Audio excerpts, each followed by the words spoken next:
Hi, everybody. Hello. Hi. Welcome back to Carla Astrology and Brunch at the Roundtable. So joining Maria from Lady Knight of Avalon and myself, we have April from Tarot and Witchery and Carol from Practical Mystic Carol. So how are you ladies doing today? Good. Good. Happy to be here. Well, good. I'm happy to see you.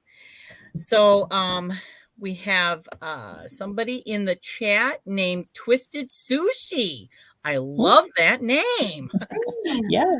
So hopefully we will have some more people joining us, but if not, they can catch it on the replay.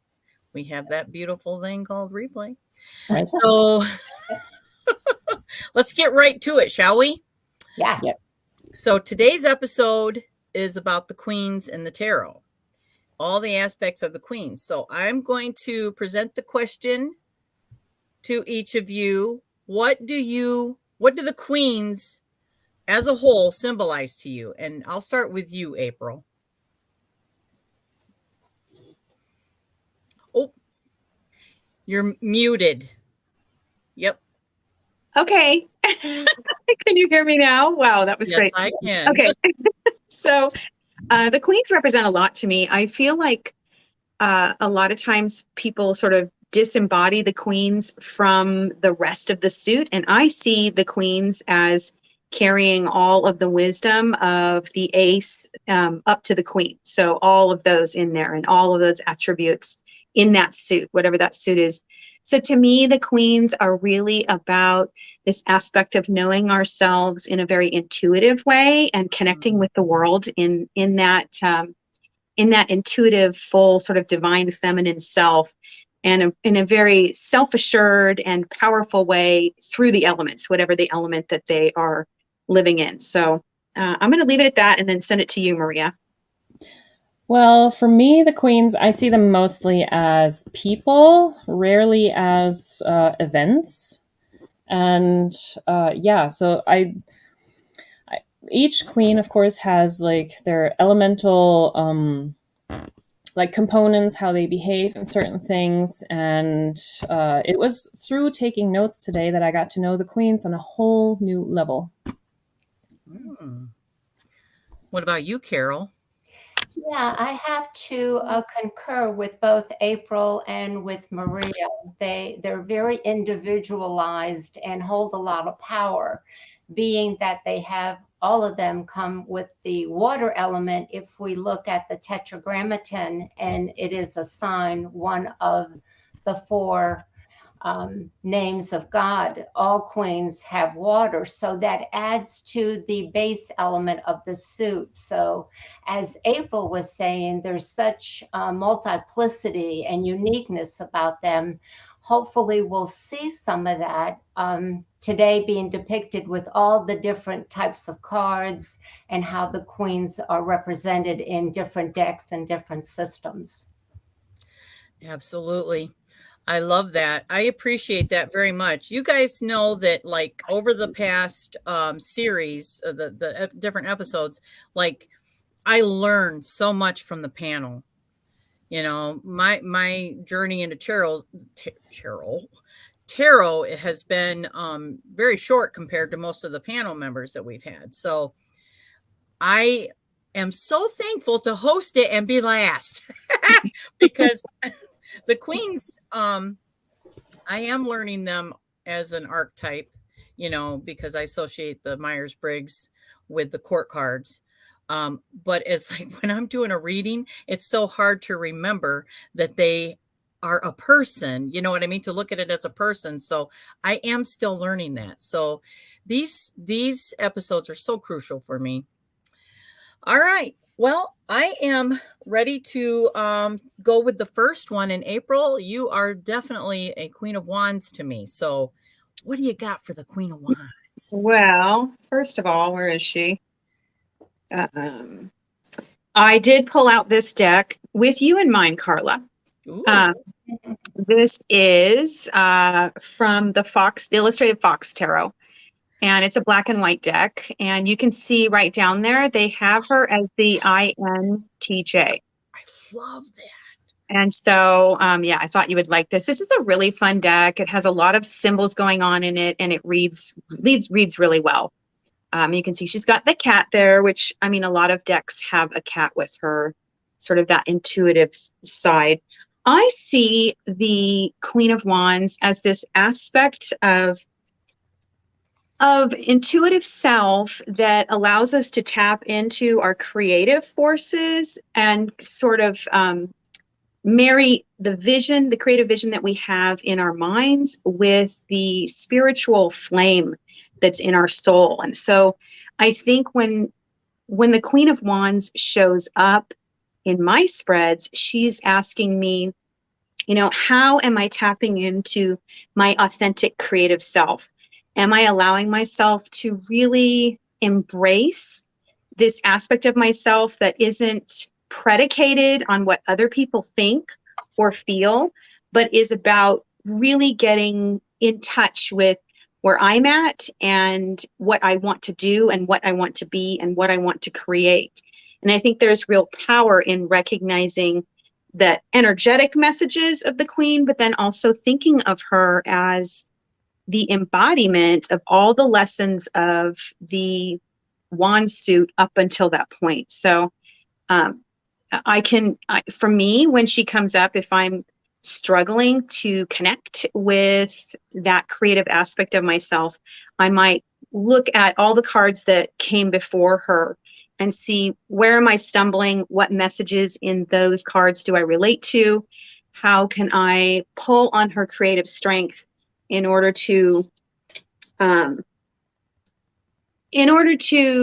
own my personal power? Because I think the Queens are really about owning our personal power.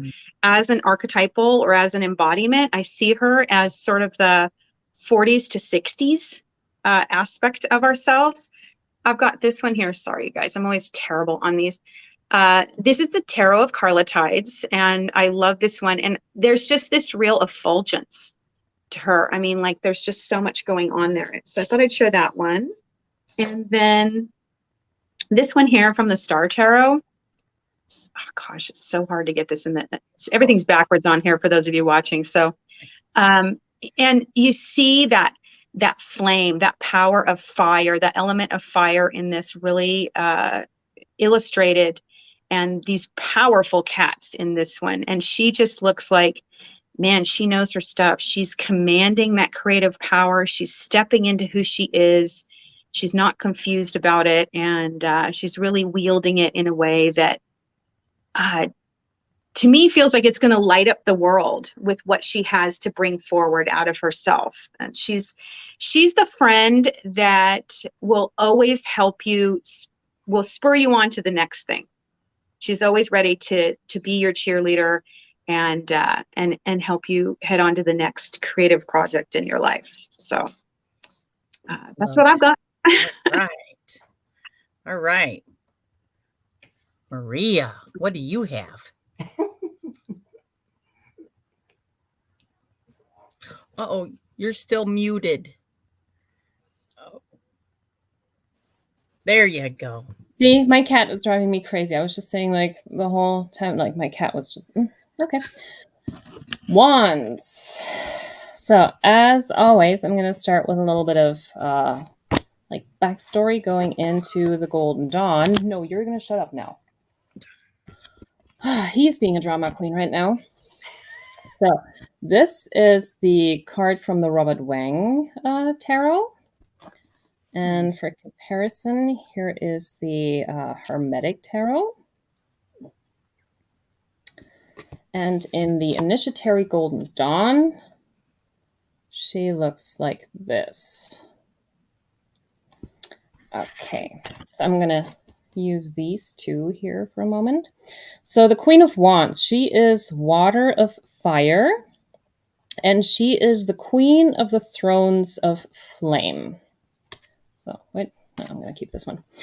Okay, so she is like a warrior type woman, as we can see the way that she's dressed, and all the queens have a similar attire, just different colors in this deck. And underneath her throne, she's got the flames, or in the other cards, like the flames are all around her. So she's in her fiery element. And she has a leopard with her. And all the queens in this deck, like on their armor, they have like a little crest here. And it's always a winged thing. And she has the leopard head on there. So yeah, all the queens are also barefoot in this deck, and in the other decks, can't really be seen too much because you can't really see the feet here. But in this one, they're also all barefoot. And her wand looks like the one that we have already seen from the miners in this deck. And with this, she controls the flames, the fire element. She is adaptable. She uses steady force. She has a steady rule, and she commands the power. She can be kind and generous, if not opposed. Ill-dignified, she can be revengeful and domineering, maybe even a little bit of a tyrant, depending on the situation. Astrologically, she rules over the last decan of Pisces up to 20 degrees of Aries, which also includes part of Andromeda. And yeah, all 4 queens in this deck and in most Golden Dawn decks or Golden Dawn inspired decks, as well as in the RWS deck, are sitting on thrones. And they are representing a force which evolves from the king. So it's a steady and creative energy with her, fluidic and persistent, but not as swift as other queens. She has a fiery energy, she's steadfast, and she's displaying authority and self-assurance, and she's kind of cat-like, which is also why the cat is her animal that she has with her. Okay, now in the RWS, we have this one here. And so whereas Cups and Pentacles are like the feminine energy, Wands and Swords are more the masculine energy. And the way that she is sitting here is not exactly ladylike. In today's world, we could call that men-spreading if we want to. So yeah, she is the kind of woman, like, she's not looking for Mr. Right. She's looking for Mr. Right now. And this is kind of a progression from the Knight of Wands, where I said that he's the fuckboy. So she carries a very sexual energy, and if any of the queens would represent the adulteress, it would be her. So it's about her satisfaction. And there's the one who's getting in the way. So yeah, it's about her satisfaction. And if the guy is married, who cares? It's about her. She takes what she wants. And one of the symbols that she has in the card is a sunflower. And just like the sunflower is always moving with the sun, so is the Queen of Wands with that cosmic energy. Like, she is absorbing that energy. It's about her. She's all in that. She's also very defiant. She would be the queen that says, oh, hell no, or fuck off, or the, you think you can do that better than me? I can show you that I can do it better and maybe even faster. So that's the kind of energy that she is. And yeah, so she can also be warm and understanding. She's not just a total bitch. She can be a good friend, and she can also choose not to be. So she can swing both ways. She's anything but a pushover. She can also give good, solid advice. She knows how to handle money. She's a good businesswoman. And she might not always be the flashiest when it comes to outfits, jewelry, makeup, things like that. So with her, it matters what's on the inside, good and bad. She's not exactly the best boss to have because she doesn't do too well with criticism. And if you get criticized by her, one thing to remember is the second of the 4 agreements. Don't take things personally. So smile, nod, get out of her way if she has a bad day. But on the other hand, she'll give it to you straight. Like, she will not sugarcoat it. She will tell you that if she thinks your partner is not exactly the best suit for you, then yeah, maybe choose a different one. Or she will tell you when it's time to hit the gym. But then again, projection much. So I would describe her as like Samantha Jones from Sex and the City, basically. So that's her. Here we have some more cards. So in the Low Scarabeo Tarot, she's also like looking to the side, like looking to where the flower is. She's like, yeah, I don't care. I do what I want. Whatever. If your man is going the infidelity way, it's not my fault. Talk to your man. I can't help it if he likes me. This one in the Arcana Tarot, yeah, she is sitting on that throne. She is owning that fire. That throne is larger than life, but she is filling it out quite nicely. And she knows exactly what her attributes are, how to show them, and like she knows how to command a room. And my vampire deck here, she is leading an army. So yeah, people are taking orders from her, and she's got that very stern look. So she is ready for anything, and she won't be bullshitted. Not at all. But she also has a soft side. She's not just all fire and brimstone. She can be the fairy. She can make dreams come true. One that I really like is in the Housewives Tarot. She's like, what are you doing? She's like, this is like, no, do it right. Like, don't, what are you trying to pull here? Like, this is the no bullshit queen. Or in the haunted house, like, she knows exactly how to sit at that piano to make herself look good, like in the best way possible. So yeah, she knows how to accentuate herself, how to present herself well, and she knows that better than any other queen. So that's what I have for the queens, or for the wands. I love it. Carla, I have an objection. Okay. I cannot top that. There was a lot there. Oh my God. That was a lot. Maria, that was excellent. That was excellent. Okay. That was excellent. I'm going to be showing you the big card while I'm looking down at the small card because I want to kind of do a little of the symbology. Okay, ladies? So if I'm looking down, it's because I'm focusing on card number 2 to remember how to talk about it. All right. Thank you for understanding. Okay. As Maria said, number 1, we are dealing with fire and water, and it is depicted in the card. If you look here real closely, because she represents fire, because she is wand energy, but here we have the water, whoops, opposite.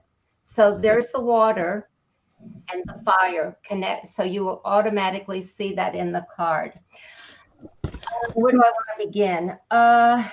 Let's begin with the lions because they represent, now the Arthur Way, the BOT deck, and the Golden Dawn all agree that the astrological correspondence to the queens are one zodiac sign, and they're the fixed signs which concur with the tetragrammaton, which is all 4 elements, but they are astrological signs that are the fixed signs. Fixed signs are the modalities in astrology.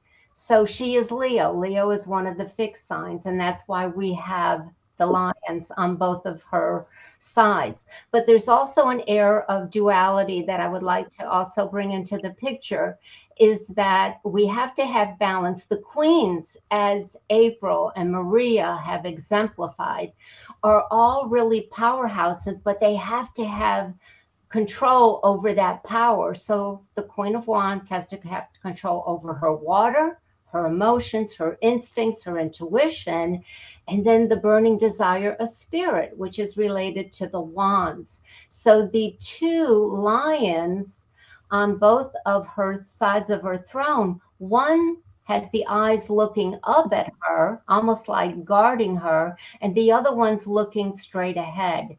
Again, that polarity, that duality. She holds her wands, which is her power, with her right hand, the hand of action. And then she holds the sunflower in her left hand. And she knows that she has to understand the sun power, what that means. Like Maria pointed out, a sunflower is always going to head towards the sun and use that energy. And there is a lot of creativity, and yes, the open legs do indicate promiscuity. But if you look at her shoe, again, there's a mirror image. We have a right and a left. She has a red shoe on the left side, and the seeds of the sunflower are now on top of that shoe, which indicates that creativity. And she's balanced because she is on a square in masonry. Anytime that you have a square, four sides that are equal, you have balance. So she's balanced in what she does. And where's she looking? She's looking towards the left. Or hold on, mirror image. I always put it on my chest. She's looking towards, that's how I remembered my cards, is by putting them on my chest, looking down, and then knowing the right and the left. So she understands that she has to envision what she's learned. Now, how is that depicted in the cards? That's depicted by looking at the three pyramids. We're going to see the number 3 repeated throughout this series. The three pyramids on her right side, right? Whoops, again, mirror image. I apologize, guys. On her left side, because this is accurate when I'm looking at it on the monitor, are the continuation of what was going on with the page and the knight. If you look at those cards, there's 3 pages, 3 pyramids in the pages, but they're not constructed very well, indicating he has more to learn. In the knight, there is some achievement. We see the color orange and bright yellow, indicating the awareness of the mind. And then, of course, in the queen, she's perfected it. They're bright yellow, so she doesn't have to work. She's able to achieve her balance. Looking up at the her veil in the back of her throne, you're going to see 2 lions. One has his feet down, the other one has his feet inside, resting almost like a bush, a laurel. That reminds us, know when to act and know when to rest. That is the indication there. The black cat esoterically has to do with her understanding of magic and the underworld and how she uses it. You also see the tail of the black cat almost pointing at the shoe. And that shoe is her understanding. Our soles of our feet have to do with our foundation, our understanding.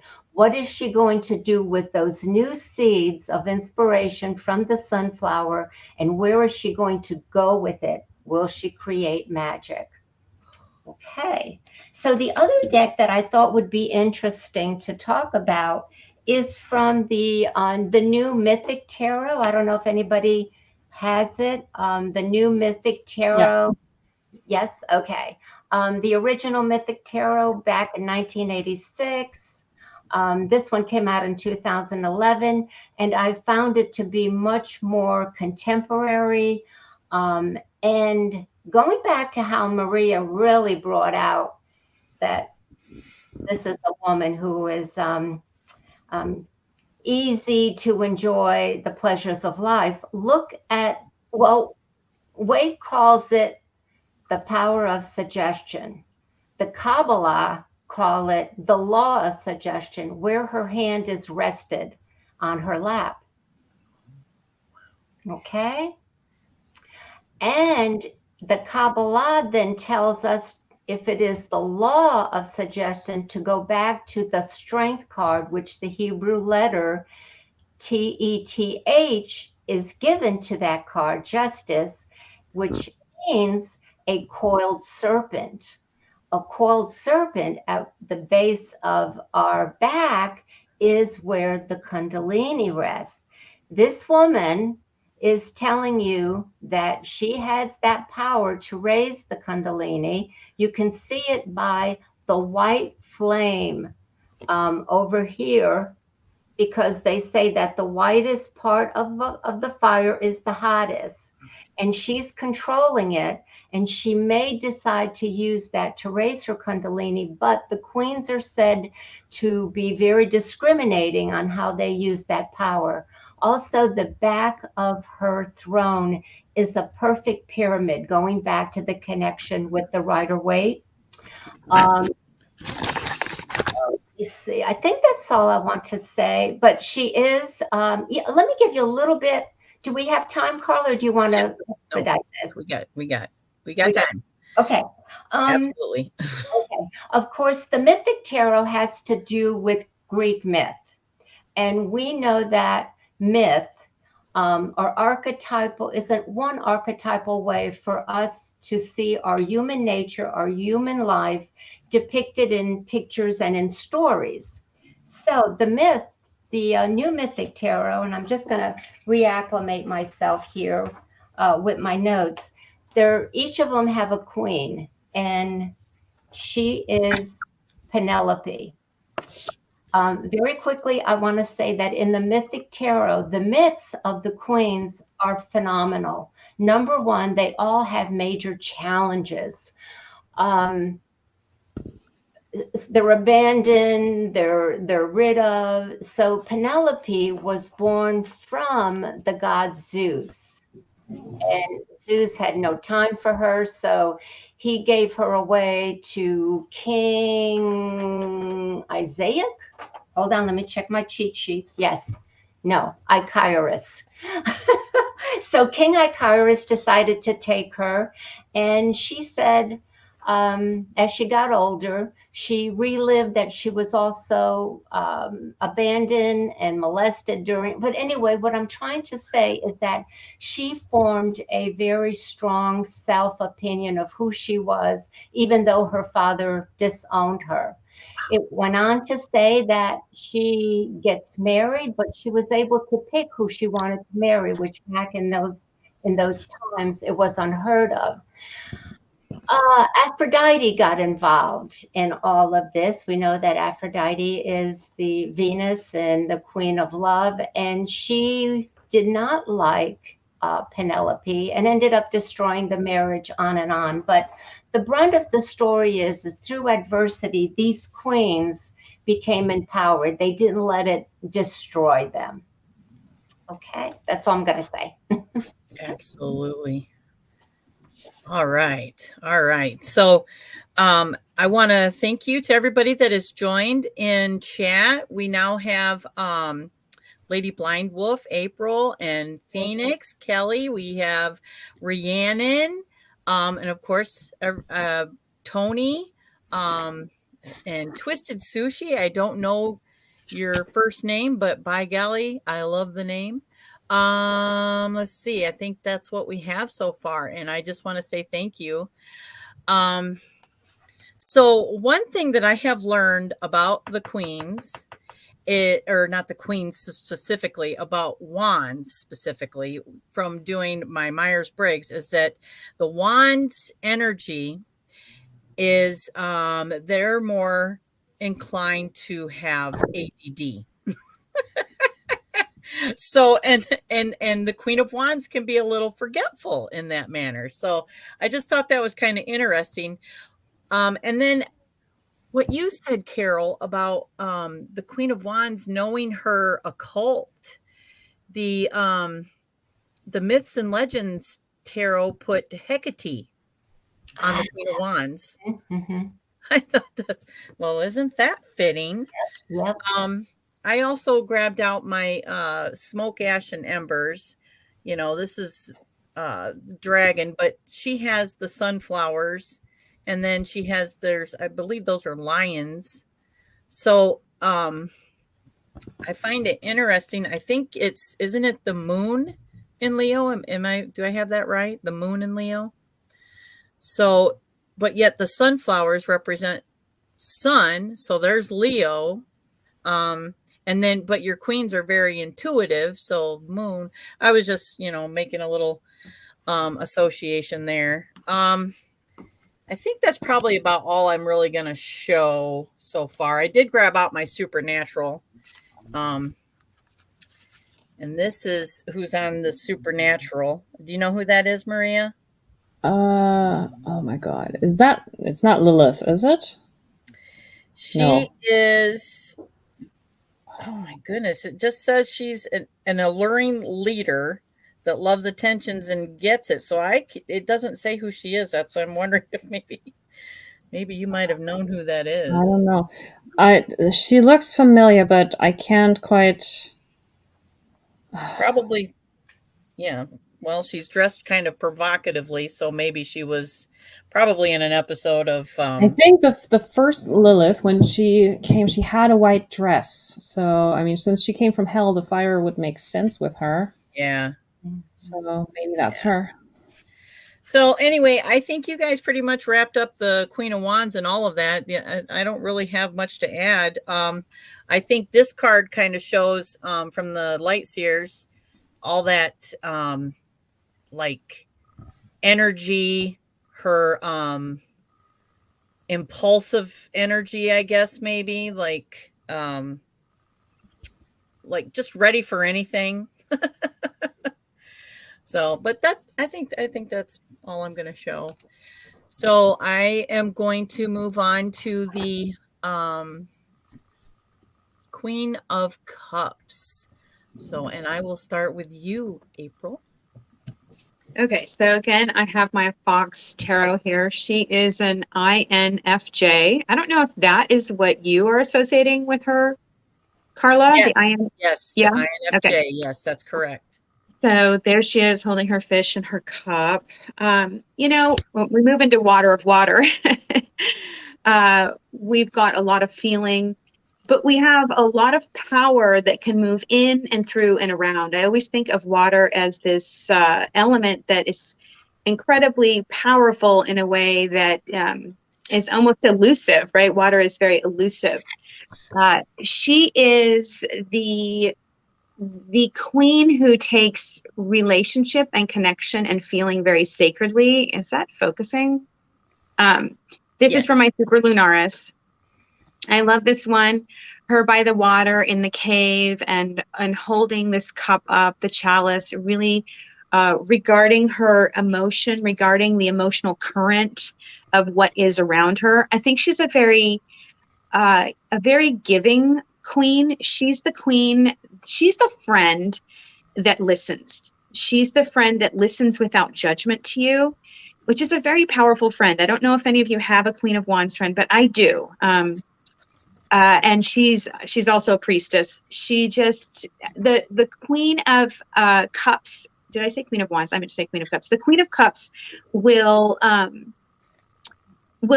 create that container, will create that space, will hold space in order to allow the mystical to happen. I think she's very powerful in the way that she's a patient queen. Her power, I love this one. This is the Star Tarot. And you see here, there's the cup behind her with the moon. And then she's also holding this cup. Is that the Grail? I don't know. Maybe it is. just the power of the water within her. You have the lotus flower in there, showing that patience, that wisdom, that enlightenment that comes from being so intuitively connected to the world around her in a way that makes her so powerful in her ability to not only read a room, but to anticipate in a way that a lot of people don't. She understands the motivations of others in a way because she comes from this very deep well. She draws from this very, very deep well within her, and she kind of colors the world around her in that way. Again, going back to, just some tips for drawing, because I know that the court cards are really hard for people. So, you can try to find a friend or someone that has these attributes that you can sort of see in them, to kind of see this person as the embodiment. But also, I think it's interesting to look at how the Queen of Cups, or each court card, what are the elements of the major arcana that are within them. And the Queen of Cups has definitely got the High Priestess going on in her. She's that incredible understanding of that other world, but also she's very much like Temperance, where she, as a friend, she brings the elixir of that's just right for you. That elixir of I see you. Being seen is so important. I see you, I understand you, and I'm here to listen without judgment, which I think is very powerful. Again, when I'm stumbling, when this comes up in a reading and I feel like, why is this coming up? Because, we see these people cards and we tend not to see them as lessons. Like personally myself, I see the suit, the 1 through 10, as the sort of the lessons that we're learning about that element. And so when the lessons become embodied in the court cards, it can sometimes stumble us. But for myself, I really go back again through the suit and I ask myself, what aspects of the suit am I stumbling over? What aspects am I feeling empowered in this moment? Because I think when the queens show up, they really ask us to grab a hold of our power, to own our power, to know that we are powerful, to know that we can direct our magic in ways that come from being honest with ourselves about where we feel full and where we feel like we are in need. Because there is, although the queens are very strong, each one of them has a vulnerability that I think that that they bring to us. When we embrace that vulnerability, we can really grow into our sovereignty. Because vulnerability, understanding our vulnerability and being aware of that is a part of understanding who we are and our sovereignty and doing the work. Because to me, tarot is all about doing the work. So a couple more cards here. I love this one from the Fifth Spirit. I love, she's got the pendulums up above her. She's got the bowl on the table. As though she can divine, is it yes or is it no? She really knows. This is that intuitive queen. Like, she's just incredibly intuitive. And I've got this one here from the Four Hexa, and she's actually riding a whale. It's kind of hard to see, but she's a mermaid riding a whale across the ocean. And there's something about the ocean, the power of Mama Ocean, and that imagery, the mystery of the deep that the queen holds within her, and the ways in which she taps into that in order to create the world around her and to rule, because queens rule. So, that power or that initiative to direct that power. So again, when this comes up, I ask myself, how am I being asked to wield my power in a very authentic and intuitive way? Because I think, again, that water being the underlying aspect of the queens, it is really about going within and having that be something that's very internally based, so that we can bring that out. And when we bring things that are inside of ourselves out and forward, they're authentic. And from a magical perspective, we need to be in touch with those feelings and what is real to us in order to be able to manifest that. So I think that's a very powerful connection to the queens when they come up. There's definitely a magical aspect to them. All right, Maria. Sorry. Fantastic. Yes. All right. Okay, so we're going to start with the Golden Dawn cards again. So here she is in the Robert Wang deck. And for comparison, here is the Hermetic Tarot. It's a bit glary. And then in the Initiatory Golden Dawn, she looks like this.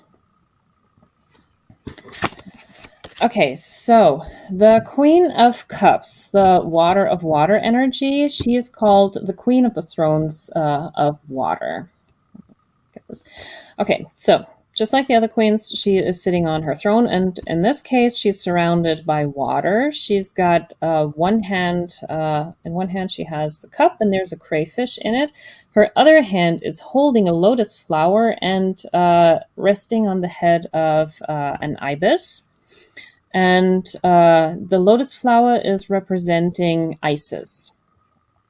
And so she is imaginative, she is poetic, kind. She doesn't want to cause trouble for others. And she can be flirtatious, good-natured, with a dreamy appearance, and her imagination can be stronger than actual feelings. She acts according to the energy of others. So she's the one who kind of like whatever you throw at her, she's kind of like getting into that really quickly and like feeling out the energy around her. So she's the empath. And yeah, she can sense very quickly, like she can read the energy in the room. And therefore, she wants to surround herself with people that are bringing in the good vibes. She is not the kind of person who would surround herself with the negative Nancys.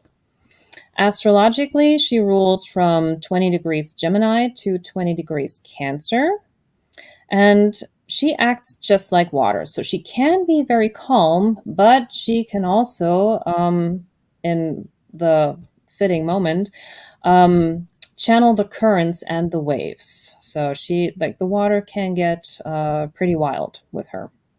Ill-dignified, she can cast back the energy of her surroundings. So if you constantly throw that negative energy at her, she's going to give you a taste of your own medicine if you keep doing that. And if it happens too much, she will get to a point where she will throw that back at you without even feeling bad, because yeah, she will let you know what you have done to her. The ibis bird is related to Thoth, and the god of wisdom and communication. But she's also a very passive queen. The crayfish represents the moon and the Cancerian energy, and also ebb and flow and mood swings. So in the RWS, so we have this one. So she's the most emotional of the queens. And her intense gaze in this card is fixated on that cup. She almost has like a laser-like focus when it comes to that. And the cup that she's holding is closed. It has a lid on it. So she might be trying to guess what's the secret inside of that cup. The stones that she has at her feet, to me, look like treasure that has been collected from the sea. You know, like, oh, look at this shiny rock, let me take it home, kind of thing. So enjoying the simple things in life, but simple not meaning cheap, but like really enjoying her surroundings and the things that can be found in her surroundings. She is a seer. She is the psychic one out of the queens. She's in touch with mysteries, creativity, the qualities of the water energy, as April has already said. But she's not in the water. She is on firm ground. The water is around her. And yeah, the the handles of the cup here, they look like angels, and they're dark in color. So that I take as a reminder that not all the feelings are, light and uplifting. So there's also dark feelings in all of us, whether that is jealousy or envy or, all that kind of stuff. So not all the emotions are sweet. And there's also like a dark part in our psyche. Like we're all light and shadow, and that's what this cup for me represents. And yeah, the closed cup is kind of like a secret, and inside I see it as like there's the unconscious part of us. And yeah, so we never really know what to do with that consciously in that way. Like the way that I read an example is like an actor on stage will give his greatest performance of a lifetime, and afterwards, if you ask him, how did you do that, he might not be able to say that, or he might not be able to teach it to people. It just comes out of him, and that's what's in the cup. That like he can't really put his finger on it, he can't name it, it's just there. And he might be frustrated afterwards if someone asks him and he can't really say it because he will keep thinking about it, but it's just there. So at like when it's needed, it will be available, but you can't really place it anywhere. You can't name it. It's just there. And yeah, so that to me, I also kind of see this cup as a little bit of Pandora's box. So in Pandora's box, there was a lot of bad stuff, but with that also came hope. So if we open that cup, there might be the parts of us inside that we want to keep hidden, that we don't like about us.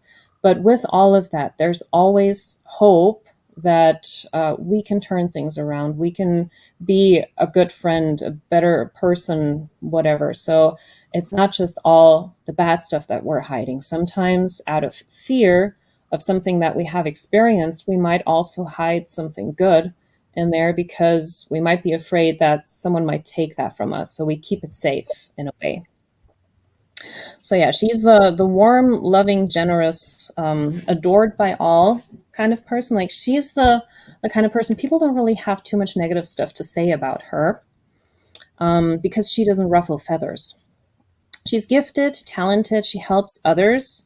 She is the devoted wife, the dream mom, the perfect companion, if you will. And yeah, she's the really good and caring friend, like April has already said.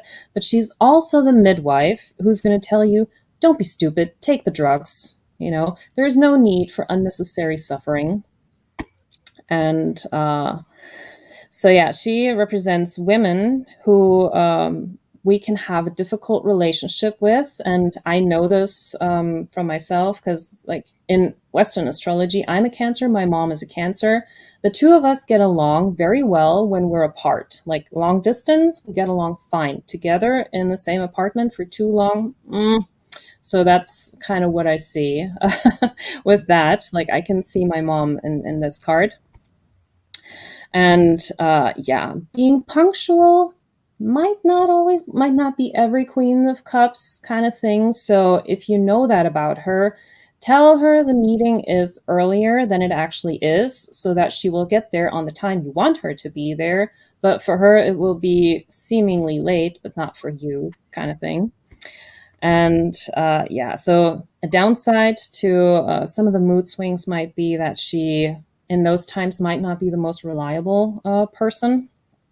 But yeah, her dreaming attitude also might make reality hard to see for her. So out of all the court cards, she might be the one that we could call reality phobic in a way. Okay, so I've got some other cards here in the Low Scarabeo, which is also very much like the Golden Dawn with the ibis, her hand holding the flower, and also like sitting in that lotus. In the Arcana, This one kind of reminds me of the mother of Snow White. Ooh. Like she had that dream of having that girl, her wish fulfillment, and like this is the moment that I see when she is making that wish. Like this kind of looks like snow to me. So she's about to make that wish to have that baby. And the vampire deck, here the cups are mirrors, and she is holding that mirror in front of herself, but she is not reflecting her heart. Like whatever is looking at her is being reflected in that deck. So this speaks to like whatever energy you come at her with, she's going to throw that back at you. So she, in a way, is also like the kind of mirror of Snow White, telling you what's what, but letting you know what's what. But yeah, here's that more dreamy, watery energy, being the mermaid, and you know, like having her nice things that she surrounds herself with, kind of like Ariel in a way, but having big dreams. In the Housewife's Tarot, here she is like mixing her drink, putting in the ice. She is well put together. She is like, she's the nice lady. She's not going to get in your face too much. She's just there enjoying life. In the Haunted House, here there's different. She's actually in water, like she's standing in a pool. So the way that she is depicted was that she is fully immersed in that emotional world, in her feelings, and she has the cup in her hand, and it is an open cup. So yeah, she's extending that cup and offering it to kind of like if you see the queen, the king card compared to that, like he is sitting by the pool side, so it's kind of like as if she's offering that to the king. And that's what I have about the cups. All right. So now we have, how do we get Carol up there? That just happens. Slowly. Okay. All right. I'm going to talk about a little bit of the symbology of the Queen of Cups with the Rider-Waite-Smith. So again, I'm going to be looking down just to read. Well, let me just look and I can remind myself. April, I love what you said about the ability of the Queen of Cups, and we can relate it, of course, to Scorpio, Pisces, and Cancer. Those are the three water signs. The idea that this is water on the tree of life, we can add in another dimension that may help us understand her characteristic, her potentials, and that she goes into the second world on the tree of life, which is Bria. Bria is going to add the dimension of creativity. It's the world of creativity and mental awareness. And you can see her concentration on that cup. Let me try to describe it. Maria, you did an excellent job. And I'm thinking, okay, give me something to say. Don't say everything. But I'm going to relate it to Catholicism, because during the time that these cards were created we're still in the Piscean age. Maybe we're not, that's debatable. We're starting to get into the Aquarius age. But going back to the Piscean age, the Mother Church, and in French it's called Notre Dame, which means our mother, our Holy Mother. Her cup with the steeple, the way it's created, and the cross on top is an indication that back then you were taught, if you want wisdom, you go to the church. You don't have it yourself. Remember, that was paganism, that if you took the power yourself. But the Queen of Cups is saying, ooh, there is magic in this cup, and it is twofold. Let's go back to reiterate that all the cups have a very aware understanding that there is a positive and there is a negative side. There is magnetic compulsion, and then there's resistance. That's what creates it. We have to have two opposing forces to create nature. The black angels with the wings I've seen it described to many ways. One of them, the wings are in a waning and waxing like the moon. The other is, it is the handle of that cup. So it is almost like how we are to hold it. If you're grabbing the dark, which is the opposite of light, it doesn't mean bad. It means you're going to have to go into the underworld in order to really be able to understand life, not just what's on the outside, but what's on the inside. And it's covered up until you go through an initiation process. Now, that initiation process is what we're all going through in the tarot. As April said in the beginning, it is, if we're on the path, we know what the tarot is all about. So her cup is her magical instrument, tool to get into the subconscious, but she's learned a great deal. She is sitting on a bed of rocks and shales, but her gown flows with the water. So she's connected, but she's also grounded. The Pamela Coleman Smith also makes sure that we see that her one foot is on the stone. And that stone is kind of brownish, indicating grounding, but she has a blue stocking. Again, you're getting both opposites. You're getting male and female, start and stop, positive and negative. She also crosses her legs. Now, there's two meanings for that. If you work with the magnetic and electromagnetic energy in our body, a lot of times when we get a treatment, the practitioner will say, lock your legs, one ankle over another, and that basically is said to balance. So if you're a female, you're putting your right over left, that's going to balance the male and female energy, and it's vice versa for the male, because females have more of the right brain, males have more of the left brain. Her crossing her legs is trying to meld those things where they are workable. And it also, Arthur Waite said that it forms a V. That V is connected to the goddess. Who is the goddess? I just had a moment where Aphrodite. All right, anybody out there, help me. Isis? No.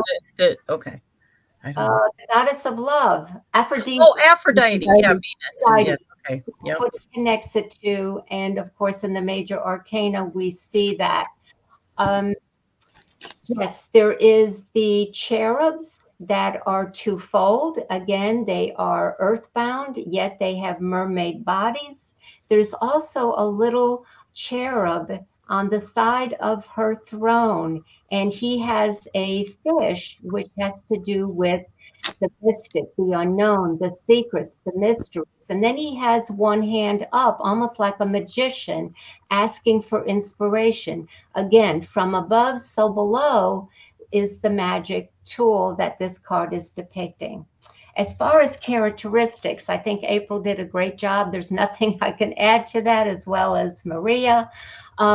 There is this air of knowing and sometimes not understand. As a very, I have 5 planets in Scorpio. I am inundated with water. Sometimes I know without knowing that I know I have to do something with that energy. And the Queen of Cups has reminded me that I can put it in a form. I can do that in a way, that I can say, okay, I'm taking my problems in my mind and I'm going to put them in a cup and I'm going to put a lid on it. And I can do that verbally, or I can do that in actuality, but you have to do something with all that information. And the Queen of Cups shows you how to balance that energy. Absolutely. There is a sense of integrity, truth, because we know that the repercussions, that karma is created with every word that we say, that words have meaning, that words have power, that they resonate through the cosmic universe. They come back to you. So we understand that what we do have repercussions and consequences, more so because water can take on so many forms. Now, the other card that I just wanted to bring out again is back through the New Mythic Tarot. And on her throne, there is serpents. Of course, serpents is the ancient sign that is connected to the sign of Scorpio.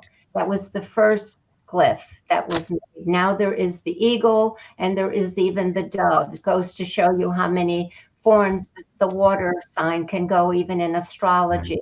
And she holds a golden apple, which is related to a lot of the myth, where the golden apple is a way of secretly giving it to someone else. So you're giving them the power. And most of the time it's temptation, because the myth in the New Mythic Tarot, the queens are all about creativity, sensuality, honoring your femininity. And because of the challenges that you incur, it brings out the masculinity, but in a very positive, manageable way. She's her goddess is the queen of, or is Helen of Troy. We know that through her beauty, the Trojan War was created. She was promiscuous. Her husband went to war. She was unfaithful 3 times. So again, that number 3, which is connected to the Empress, is created over and over again. That's all. It's your turn, Carla. All right. So one thing I forgot to mention with studying the Myers-Briggs is the Queen of Wands. The only difference is it's INTJ, and then the Queen of Cups is INFJ. So it's the T and the F. So the Wands are more thinking, even though they're still introverted, intuitive. They're more thinking, whereas Cups are more feeling. So like your Queen of Cups, here we have the Light Seers, and she is immersed halfway in a lake or water, whatever, but she's very open to receiving, like an empath. She's feeling everything. But along with that, if you're over emotional, and then like we were talking about the closed cup, so that's almost like hiding your feelings. So then when something pokes a little bit too hard, well, that's when it's not so hidden, and that's probably not a good thing. I'm hearing something over there. I'm not sure what that is, but anyway, I got ghosts in here. So I relate with the INFJ as far as like that Myers-Briggs is INFJ, so that's the Queen of Cups. But I also related to the Queen of Wands, so I've got the thinking and the feeling thing going on. So we were talking about the closed cup, and Rhiannon had said that's the only card in the cups with the cup closed. It's almost like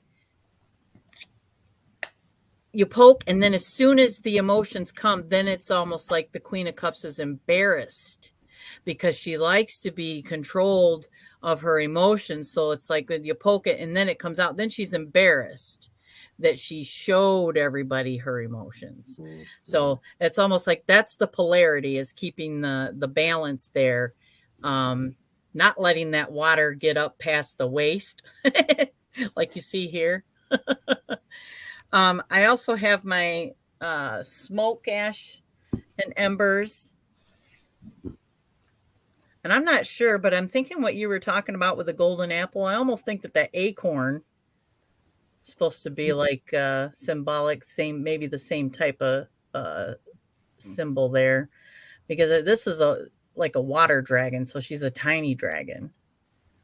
But and then the other card I pulled out in the myths and legends, they put Nessie. So the Loch Ness monster, and of course Nessie, she's got to be a female, right? That's cute. Yeah. And then in the supernatural, we have Ellen. And Oh, Ellen, yeah, she owned a like a bar type thing. And so like the fellows would come in and they would kind of like get counsel, because also, the Queen of Cups is also your advocate, your counselor, somebody that everybody can go to and get really good advice. She cares. She's very nurturing. So, almost fiercely nurturing. So she was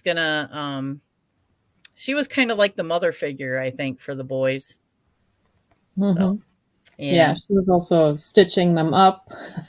Yeah. And she would be like that midwife energy when I said, don't be stupid, take the drugs. Yeah, and I think Tony had said that sometimes when the Queen of Cups comes up, it's like a nurse. It's like that's really good, very healing. So that's what I have. I think next we will move on to the Queen of Swords. So take her away. The queen that gets a bad rap. Here she is, the Queen of Swords. The ISFJ. You see her here, and she's got her sword, and there are the butterflies or moths all around her. And I feel like, again, this queen gets such a bad rap. She is such a powerful person.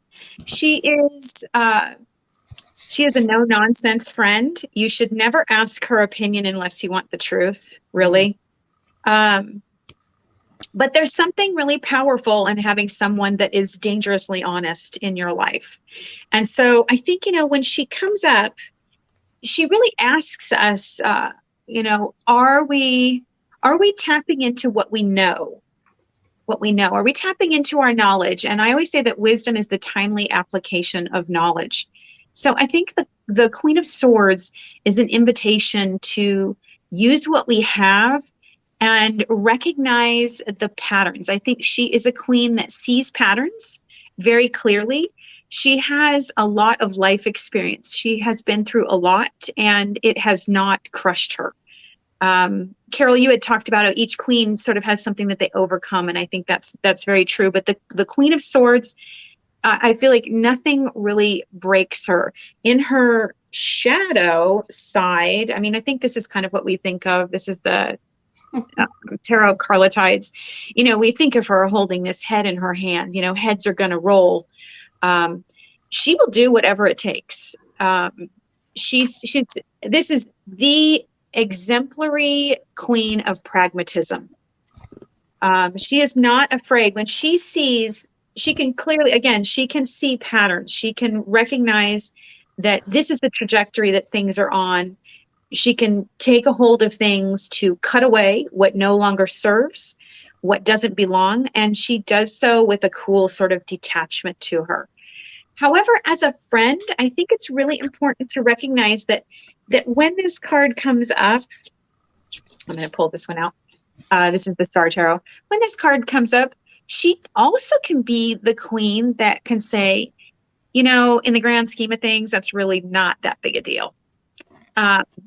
She has this ability to soothe us with the truth. And in here you see, gosh, sorry guys, I'm so bad with these cameras here. You see a lot of symbolism here. Again, the butterflies in here, that's sort of that, oops. I get these both on there. There we go. Transformation. I link the Queen of Swords to kind of that power trio of death and the Tower, and also the Devil, because she can definitely play devil's advocate with you. She's the magic within us that is very masculine. Like I link her to sort of ceremonial magic, and the discipline of researching and carefully strategizing our magical practice. So, if you're into ceremonial magic, I think she's a great queen to channel and kind of pull on, because again, when we see her in this one. You see her, she's very, very up in the head, very up in those that upper chakra up there, where she's the thinking side of us, air, the thinking side. Again, there's an intuitive side, because you can think but not be able to anticipate patterns, and so there's that sense of tapping into the intuitive nature of herself. And I love this one. This is in the 4 Hexa Tarot, and you see the wasp here, commanding her over here, commanding her minions, right? We have a farm here, and so I know that wasps are not just the kind that sting. They are powerful and important pollinators in our ecosystem. There are a huge amount of wasps, even that we have microscopic wasps in our ecosystem. So I feel like air is all around us, and so she draws on what is all around her. It is what is prevalent around her. She uses that. She's very forward thinking. She sees ahead, again, that trajectory that things are on, and she does not allow her emotion to get in the way. She is calm, cool, and collected. You definitely want her to be the one who is back there in the strategy tent, deciding who goes to the front lines, who's expendable, what's expendable, and what is going to get the job done in the end. Again, I do think she gets a bad rap, because when she comes up in my readings, I ask myself, am I over emotionalizing something? Is there a way for me to tap into the part of myself that thinks and is able to take a hold of all of the facts that I have gathered in order to create a cohesive strategy to move forward? And that's a real gift sometimes, especially if we're in an emotional state and having a reading where we really need some help. She's great. I do want to say her shadow side is the very critical self voice. So we do have to be careful if she comes up, especially reversed, that we don't have a lot of negative self-talk, a lot of defeatist talk that's going on in our minds. And I think she's a reminder of that as well. All right, Maria, take it away. Okay, so that comment that Tony just made about like the question about the outfit, I actually did have something happen. Like my friend back then, she's an Aquarius, and in Weston, and I was a Cancer, so I was very much that Queen of Cups, not wanting to ruffle feathers, and she was the Queen of Swords. And then there was this lady in the store, and we were in our 20s, and then there was this lady who was towards her late 40s, and she was trying on a pair of pants that was clearly designed for teenagers and maybe in the early 20s. And we were standing next to her, and she was asking us, so how does it look? And neither of us really knew what to say. So my friend, the air energy, was like, well, the pants look good. And she was like, but not on me, right? But she went ahead and bought them anyways. But that was like very Queen of Cups energy. Yeah, the pants look good. Not on you, but the pants look good. So yeah, the Queen of Swords. So here she is in the Robert Wang deck. And in the Hermetic Tarot. And here she is in the Initiatory Golden Dawn. So she is, the water of air, and she is called the Queen of the Thrones of Air. So her throne is on top of the clouds, and the symbol that she has, like her crest, is a winged child's head. And she's holding a sword in one hand and the severed head, a freshly severed head, in the other. And with that, she always reminds me of Salome. I don't know if anyone is familiar with that one. She was the stepdaughter of Herodes, who had married Herodias, the wife of his brother. And so he was sexually abusing Salome, and she learned to use that in her favor because he wanted favors from her, but in return, he would give her everything she wanted. And one day there was this preacher, Johanan, and he was a self-proclaimed man of God, and she wanted him. She wanted him sexually. He refused, and for that, she did the Dance of the Veils for Herodes, her stepdad, and in return, she asked for his head. And he gave it to her, and then she made out with the head. So she, like, this always reminds me of Salome. And yeah, so she is the very... Whoa, ew, Maria. I'm sorry, I can't help it. It's my least favorite opera. Like, I've seen it once, I will never see it again. But yeah, that's If I can't have you, I will have your head. Yeah, like if I can't have you when you're alive, I will have you. Like, what she wanted was a kiss, and his living lips weren't doing that, so something had to give.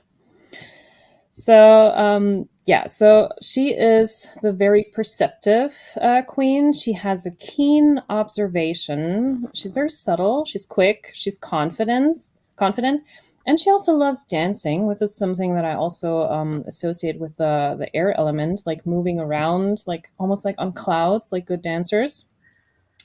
So also the balancing kind of thing, keeping the balance with the body. And ill-dignified, she can be very cruel, deceitful, unreliable, and yeah, she's tough with a good exterior. Astrologically, she rules from 20 degrees Virgo to 20 degrees Libra. She has an enduring creative energy about her and the power of transference. She can inspire, and she's also good at manifesting. Like, she's the one, like, she knows what she wants and she's going after it. She makes it happen. But the calm air can also turn into a raging storm, which is something that I always associate with Aquarius energy. And she can be malicious if provoked. So she is, like, out of all the queens, like, for me, she is most matriarch energy than any of the other. Like, she's the one who's leading the family. She, like, even on top of the father, so to speak. She makes the rules. She has clear insight and understanding, and also accuracy as one of her weapons against illusion. And, you know, the Page of Cups, for example, is like very dreamy and all of that, and the Queen of Swords will be like, and that is like my grandma. She taught me that way. She was the Queen of Swords, I was the Page of Cups, so yeah, I can very much relate to to that. So yeah, her intellect flatters her ego, which can be deceiving even to herself. She is cutting away false perceptions, and the winged child that is there is standing for her ability to create. So her fertility, so to speak, is mostly with, like, creating ideas and things in her mind. So in the RWS, this one here, when she says that she will do something, you can practically consider it done. You can almost think of it as in past tense. She's above the clouds, which is like clarity and objectivity. And with her sword, she's like judgment. So her focus is on the truth, and you better not lie to her, which is also something that my grandma used to say. When we got into any kind of trouble, if she wanted to go and set things right, she demanded that we, like her kids, her grandkids, anyone, that we tell her the absolute truth, even the part that makes us not look good because we were involved in it. But when she went to the teacher for whatever was happening, she did not want to look like the fool for not having all the information. So she demanded the full truth, but then she would go to the mattresses for her loved ones. So she is facts over feelings, pure intellect.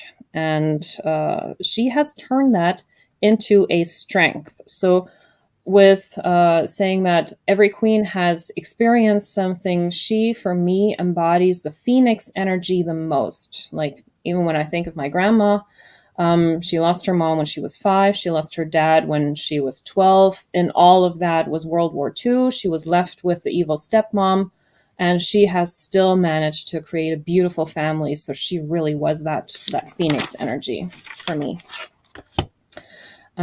Yeah, she can be harsh with criticism. She's not going to coddle you and tell you what you want to hear. She has extremely high standards, not just for others, but also for herself. She can be intolerant, but then again, why should she have to put up with any bullshit? So her time is valuable, and she doesn't just play around. But at her worst, it can turn into verbal and psychological abuse. Her sword will hurt you more than sticks and stones. Because when we say sticks and stones won't break my bones, or they will break my bones, but yeah, bones can heal. When the Queen of Swords cuts, that cut, like when she cuts something off, it doesn't grow back. Like, sticks and stones might be the preferred thing in this case. So, but also with everything that she's experienced in her life, she might be a woman of great sorrow, kind of like Queen Victoria, which was the queen that was the reigning monarch at the time when this deck was created. So she's not perceived as a woman with great sense of humor. And on the other hand, like some of the negative energies, she might be the nosy neighbor who makes it her business to find out everything that's going on so that she can then gossip all around the block. And yeah, if you got any kind of issues with her, any kind of beef, then try to move on. Or as soon as you try to move on, she will try to tear you down, because she cannot have it when you move on and you're happy and not affected by what she will do to you. So I would call her the drama queen on her bad days. So this is the one from the Lo Scarabeo Tarot. Here she also has that severed head. The interesting thing is, in this deck, the king also has the severed head. I think that might also be in the Initiatory Golden Dawn. In the Arcana Tarot, here she has that air energy, creating something, like bringing all of that together, manifesting, making it happen. And the Vampire deck here as the commander. Yeah, she has the map, and she is like planning, strategizing, like April said, like who goes to the front lines, who will stay behind, and all of that. Like, she is the one perfectly capable of deciding those things without emotions coming into that. Like, she will make the best decision based on what the situation requires. And so in this deck, yeah, she's kind of like Joan of Arc in a little bit, in a way, like looking very young here. And yeah, she was also coming from a place like not very emotional. Like, she had a job, she had a mission, she was on that mission. So that's what I see in her. This is one of my favorite Queen of Swords cards. Like, yeah, that flower's nice, but if you mess with me, I have no problem cutting you out of my life. So don't mess with me. And she will do it with a smile. And then in the haunted house, here we see that intellect. She's standing in the library. There's even a globe back there. And like, she might not have all the knowledge at once, like being able to pull from everything, but she knows where to find everything. So she can access everything when she needs to. And so I also really like this energy. But here she also had, like, the Queen of Cups, she had white wings. And the Queen of Swords, she has black wings. So, and all, in the Suit of Swords, all the characters here have the black wings. So yeah, there's also this darkness about her. She's not all love and light, but that's okay. Not everyone has to be. And that's what I have for the cups. Wow, fantastic. Annie. I wanted to start out with the New Mythic Tarot because of what Maria had said and the decapitation and if I can't have you, no one else can, with the little story that this card entails. Number one, it is Goddess Atalanta is the goddess. And because her father was so unhappy when she was born, he wanted a man that he exposed her on a hillside and left her for dead until all of a sudden, I think it was some geese and the goddess Athena, who decided to have passion on her, suckled her, was given to a clan of boars who taught her how to hunt and to survive. And she did so well, her father found out about it, and he said, wow, I honor her. She must be special. And he wanted to make amends. So he said, who in the kingdom would you like to marry? And because of the knowledge and the fortitude and the skill, she was able to defeat most of the men in hunting and in running. She said to her father, okay, I will marry the man who can beat me in a foot race, but if he doesn't, I can kill him. Again, that killing aspect of what we're dealing with air. And as you can see, it's very much related to Aquarius because she is also holding the urn of the glove of Aquarius, the water bearer. Yeah. So you really see that connection with Aquarius. Now, my father was an Aquarius. My first son is an Aquarius. I have lived with an Aquarius, and everything that you have described is so true. You want an actual answer. You ask an Aquarius, they're going to shoot at the hip. They're going to tell you exactly. Now, my son, even though he has a Gemini rising, has learned to, I don't want to use the word manipulate, but craft his way where he gets the message across, but it doesn't get to the heart. Maybe it's because I was so emotional as his mother, being all water, that he learned to read my expression like, you could have told me, but you could have, said it in a different way, may have helped him, because he'll always say to me, Mom, I understand that I just can't, he calls it brutal honesty. I can't just do brutal honesty. He says, because I'll lose my client or you'll get on my ASS. So I will, I've learned. So anyway, as the story goes, no one was able to beat her in the foot race. So one of the suitors decided to contact Aphrodite and say, look, what can we do here? I want this woman for marriage, but she's going to beat me. So Aphrodite said to take 3 golden apples. Again, we're dealing with the apples. We're dealing with number 3. And while you are racing her, drop an apple on the path and that will stop her. So sure enough, he wins the race. They get married and are very happy. And one day they're walking down the line and oh, by the way, she was a virgin for a very, very long time. Talk about being able to put that feminine side of her. She was definitely a virgin when they got married. Okay, so one day they're walking down the line, they're in a good mood, and they decide they wanted to each experience a little nookie. And they did, but where they had it was the precinct of Zeus. And Zeus found out and said, wait a minute, this is sacrilegious where you two decided to enjoy each other. So he turned them both into lions.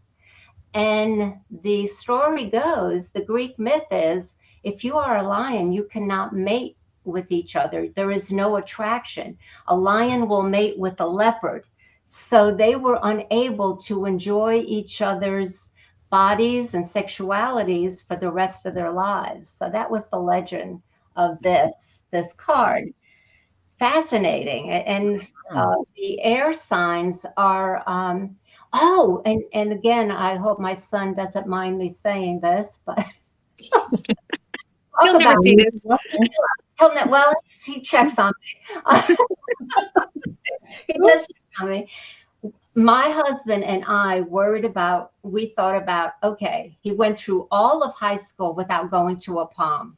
And I said to him, are there no women that you are attracted to that I want you to experience at least one prom before you go away to college? He said, I have a good girlfriend, but it's all analytical. We agree on everything. I'll ask her. Make a long story short, he did. He was in his third year of college before he started dating. Wow. That is how long. That's so Aquarius. That is, I have a son that's so Aquarius boy. Oh my gosh. April, we're thinking, let us know if you prefer it's okay. We understand. Yeah. We said, you can come out. It's okay. Whatever loving relationship you want, it's okay with us. Oh yes. We've had that discussion several times. He's 29. He's finally dating someone seriously. My son was, maybe a little, this is last year at college, but anyway, but he only dated one girl, and that broke off, and then he went years without finding his significant other. Anyway, thank you for acknowledging and validating that. I'm glad to hear it. I'm glad to hear it from someone else, actually. I'm glad I said it then.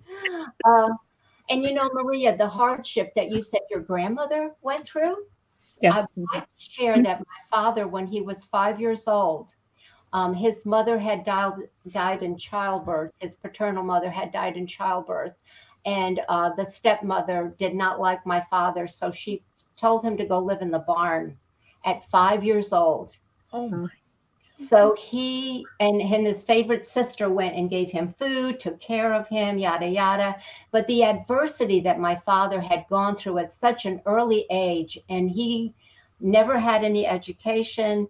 I think 5th grade was the extent of it. And he became a craftsman, #1, and very successful in his business. But again, the adversity sometimes makes you stronger. And I think that exemplifies the Queen of Swords, who is very secure and happy with her masculinity. And she's used it to improve herself and also make wise choices.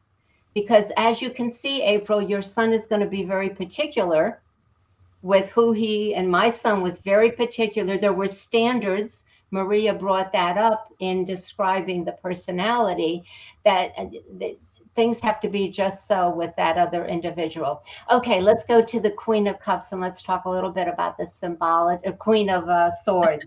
The first thing that I would like to bring out is the tassel on her hand. Now, Rachel Pollack, who is a tarotist, everybody's familiar with her. She says that the Queen took her sword of intellect and cut the rope in order for her to better assimilate and understand the meaning of her past. Other practitioners say that the tassel is an indication of widowhood, hardship, and it is still worn by a lot of the ladies in other cultures. The tassel also is said to be braided, and here is the key. The braiding has to do with polarity. The idea that you're taking one aspect and you are uniting it with another, whether it is the opposite or the same. Now you have created one source, but it is stronger because of the energy of the two. That is also depicted by, if you look at her hair on the side that covers her ear, she braids her hair there. The symbology is that she realizes that her hearing has to be such that it passes through her intellect before she speaks. So the braid is a reminder that what I hear, I have to put into my mind, make sense of it before I say it. And that is the duality and the two-edged sword. So that braid there is the symbol of it. Her chair, her throne is ornate. You see the all the symbols, there's curvatures. Symbolically, that indicates that she has the gift of speech, how to use the English language or whatever language in a way that is communicative, that is stylish. She critiques her words. She doesn't have to say a lot of words to get a message across. Maria brought that out.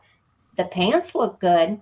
There wasn't a big sentence there. I mean, you got the idea that, and the lady formed that.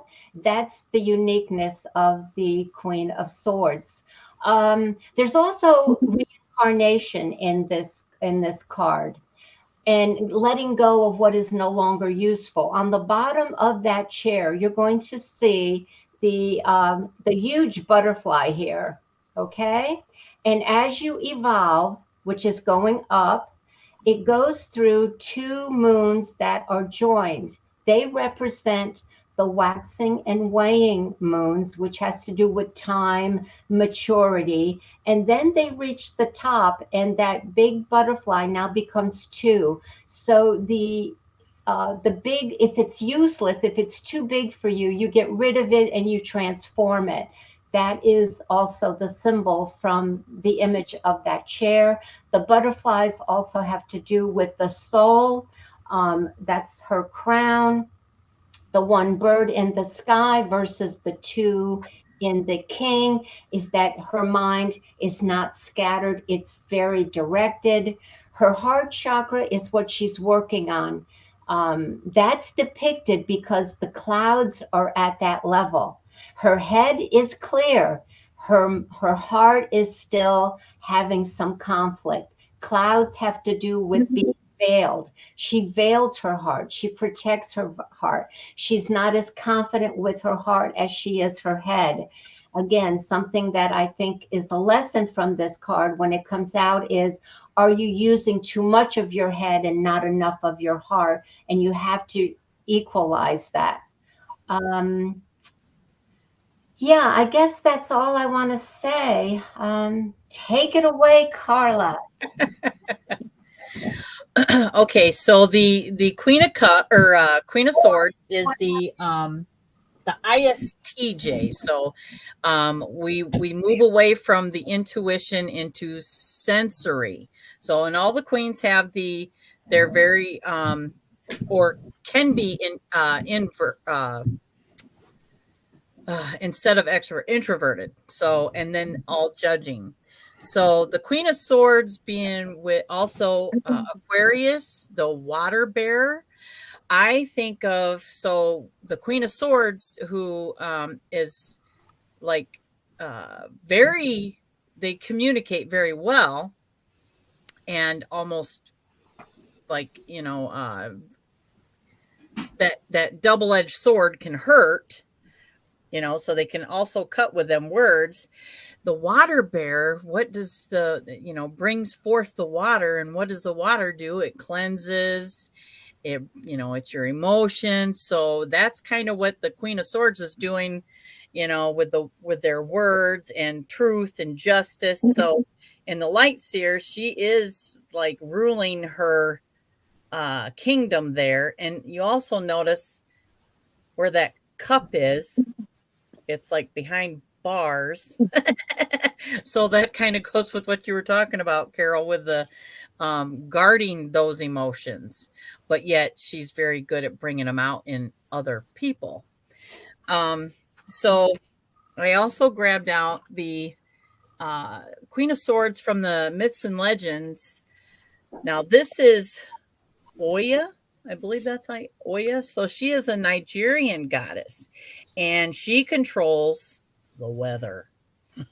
She controls storms and the wind. So yeah, so that kind of says that's a good card. And then the other one I pulled out is my she's called the Queen of Blades from the Supernatural. And she's a high-ranking angel, and she was very, very fierce in how she ruled heaven at one time, but she could be reasoned with. She could be reasoned with, because the Queen of Swords is very analytical. So also, I mean, like if you're my mother, I'll just put that out there. She is in Western astrology in Aquarius. So it's like, and whenever I was in trouble, the first thing I would want to do is, she'd go, that ain't working there, kid. No, you already know. So it's like, no matter what you're saying, she's listening to everything. And she's like, okay, but that's a lie. Okay, that's a lie. So she's not listening with emotions or whatever. So the waterworks definitely, she can't be manipulated. So, and that's Naomi.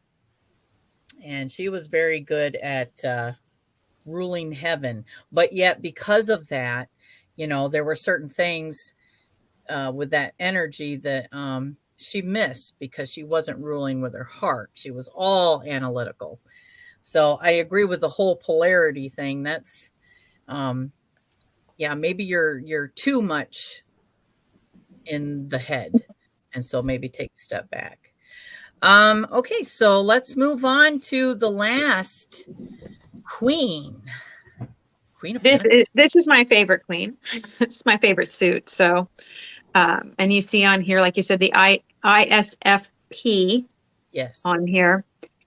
There she is. I love how she's got the night behind her, the night sky, and all the stars. She is the slowest moving of all of the queens. Her energy is slow and steady.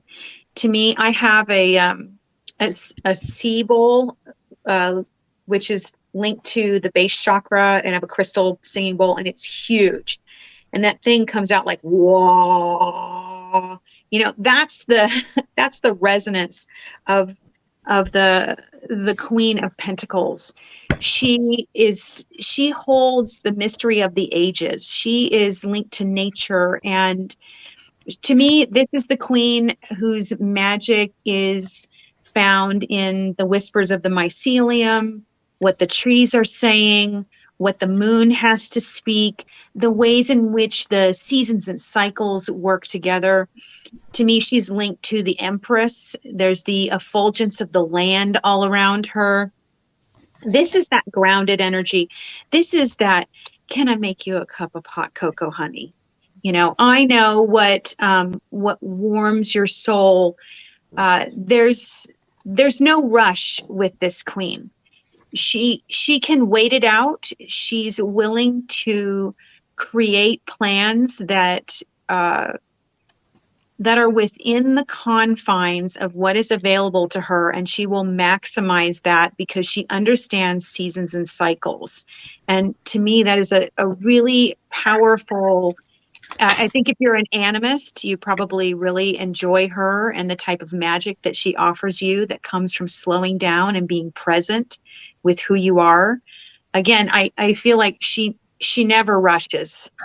She never rushes. The Queen of Wands, she can rush. She's like, let's do it now. Let's go. But this queen, she will wait.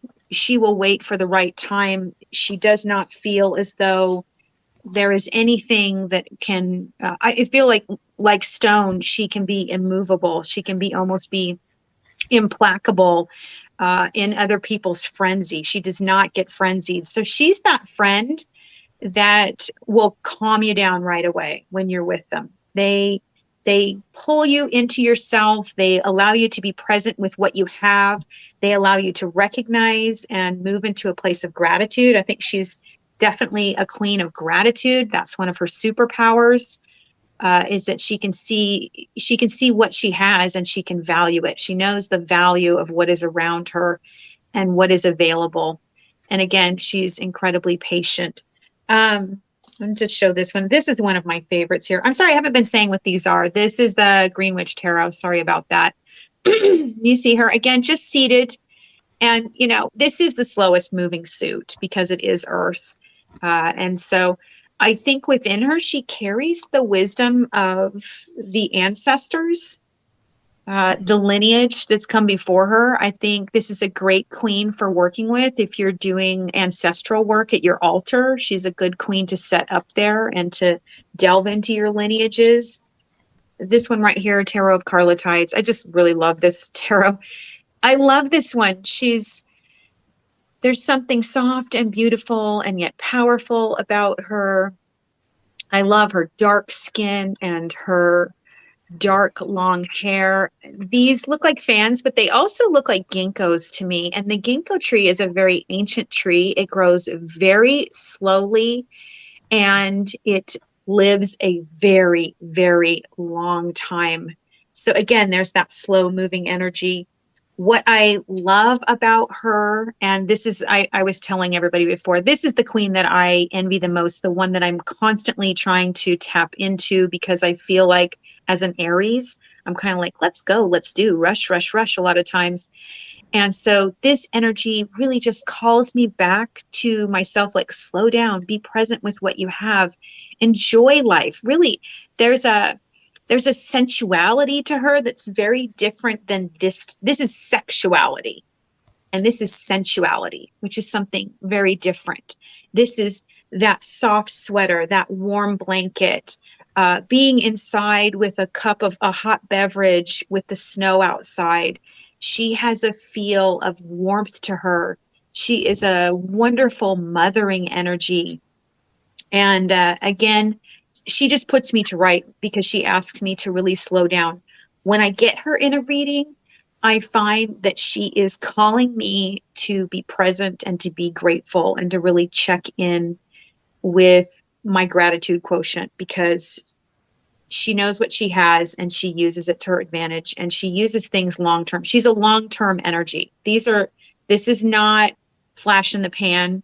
This is growing something slowly and steadily, taking the time to tend it by being present with what's there and recognizing the needs of it. And she empowers you through allowing you to understand your present moment. Okay, Maria, go for it. I love how all of us have such different takes on all this. Like, we approach the tarot so differently. It's super fun. Definitely. All right. So here is the Robert Wang deck. And here we have the Hermetic tarot. And the Initiatory Golden Dawn. Okay, so the Queen of Pentacles is Water of Earth, and she's called the Queen of the Thrones of Earth. So beneath her throne, she's got sandy earth on her. She's the one side of her face is usually in the shadow, or she's depicted more in the profile. And on like her crest, that's on her armor, as well as here above her head, is the winged head of a goat. And there's also a goat standing next to her. She holds a scepter with a cube on top of it, and in her other hand, she has a golden orb. So she is the impetuous, kind, timid. She's quite charming queen. She has a good heart. She's smart. She can be a bit melancholic sometimes. She's honest. But she also has her moods every now and then. Ill-dignified. She can be undecided, capricious, foolish even. And astrologically, she rules from 20 degrees Sagittarius to 20 degrees Capricorn. So she is the spirit of the Mother Earth. And she takes the fiery energy from the king and then implants it for growth and regeneration. So yeah, she rules vegetation. So she's basically the one with a green thumb out of all the queens. She's also very quiet. She's patient, practical, like April already said. She's instinctive. And the cube on her scepter has 6 sides. You can see it better in this one. And that is an emblem of the material world. And the golden orb is her authority over the earth, so to speak. Now, in the RWS, here we also see her kind of turned sideways. And her castle, so to speak, is nature. She's the outdoorsy type. She's in touch with the outer and inner nature. So everything outside of her, everything inside of her. She is very sensual, as we've already heard. And then in the bottom corner here, we have a bunny, a hare. So this symbolizes her fertility. So she can be very fertile. She also holds a giant pentacle in her hands, and that symbolizes her power of creation. And that creation can be babies, it can be ideas, project, anything. Like, she is the creator queen. And she can like really materialize things, whereas the Queen of Swords, she comes up with the plans, she strategizes. She's the one who like actually has something that you can touch, basically. And she looks both ways, like past and future. When making decisions, she takes all things into consideration. And she can also be overcome by enormous sorrow. And there's a slight danger for depression when it comes to those kind of things. In a reading, when this card comes up for me, this can also symbolize the desire to get pregnant. And in a reversed state, to me, this would read as something like maybe the inability to get pregnant or even the loss of a child. So the Queen of Pentacles, she also has money. She might even be filthy rich. She is a philanthropist. So when we think of personalities, think Audrey Hepburn, Jackie O, Kate Middleton. And I think I forgot to say someone for the Queen of Cups. So for the Queen of Cups, I would pick Princess Diana. She's the Queen of Hearts. And her daughter-in-law, Kate Middleton, she's more like the Queen of Pentacles for me. So she's very generous. She wants to help solve problems, and she will also use her wealth to do so. So she will serve on committees, she will be on boards, she will go to the meetings, and she gives speeches for a good cause. So she puts her money to good use, unlike her cousin, the Queen of Wands, who would rather pay $5,000 for a handbag that will make her look good, like Samantha Jones. And so, yeah, she will put her money where her mouth is. Her shadow self might be a bit insecure. So in the bad connotation, she might be a social climber, marrying for money even. And that might make her a phony. So she's very nitpicky. And if she happens to be your boss, she might be the kind of person that gets threatened by other people if they are able to do something better than she's able to do that. She can't have that in like her bad ways. So yeah, with that, just do your work and don't try to outshine her. She doesn't like that. And reversed, this can stand that, yeah, if she comes up reversed, then she's the kind of person who doesn't like it if someone steals her spotlight. And some other cards that I have. So here is the Los Scarabeo Tarot. Once again, her face is turned sideways, and she has, funnily enough, that pentacle doesn't even have anything on it. So she's, to me, she looks like she's in the process of creating something. It's still blank. So she's in the process of deciding, what am I going to create now? And that card, or in this deck, the Page of Pentacles, she has a yin-yang sign on her pentacle. So she is just about to create something. When it comes to the Filthy Rich Lady, in the Arcana Tarot, like she has a huge rock. Like this is like major emerald stuff next to her. She's got the jewels made out of it, the crown and everything. But even with all that nice stuff, with like I think that's fur. Yeah, it looks like fur, cashmere, whatever. She also has this thing that kind of reminds me of an apron. So she, even with all of that, for me, is someone who will get her hands dirty if it needs to happen. Like if she's called to help, she will help. In the Vampiria tarot, here we have one that's kind of like the Six of Pentacles energy. So here she's giving out money, but unlike in the Six of Pentacles, where it's only like, let's see who needs it more and who can help themselves, she is generously giving to everyone. She doesn't distinguish, she doesn't discriminate in that sense. When it comes to fertility, here we got the cat mama with her babies, but she's still wearing that crown. So with everything taking care of her kingdom. In the Housewife's Tarot, so yeah, she's the one, like she has her household in order. She looks very sharp. She's got the fur right here. She's nicely dressed and everything. She makes sure that everyone is taken care of. Yeah, like the husband, the kid, the dog, everyone is happy before she then goes out to save the world.